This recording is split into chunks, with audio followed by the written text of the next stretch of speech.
அனைவருக்கும் வணக்கம். குறுக்குத்துறை முருகன் கோயில் பற்றி பார்க்கலாம்.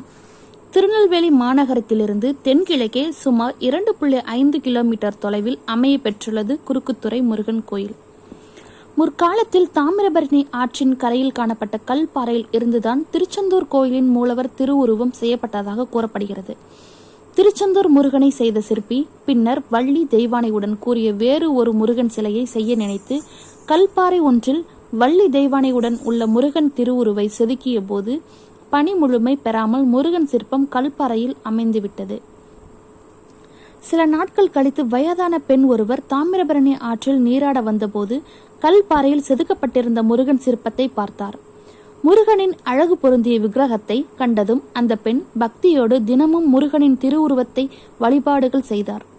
பின்னர் ஆற்றுக்கு நீராட வந்தவர்கள் பலரும் இந்த முருகனை வழிபடத் தொடங்கினார்.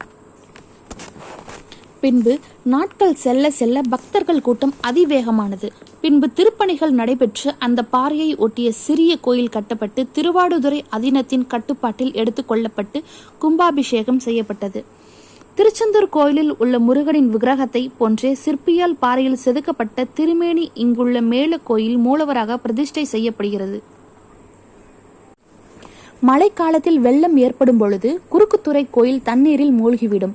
இதன் காரணமாக இந்த கோயிலின் மேற்கே 1 கிலோமீட்டர் தொலைவில் ஊருக்குள் ஒரு தனி கோயில் கட்டப்பட்டுள்ளது. இதுவே மேல கோயில் என்று அழைக்கப்படுகிறது.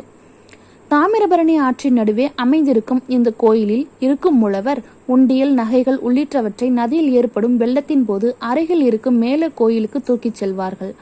வெள்ளம் வடிந்த பிறகு கோயிலும் சுத்தம் செய்து மீண்டும் கொண்டு வந்து வழக்கமான பூஜைகள் செய்வார்கள்.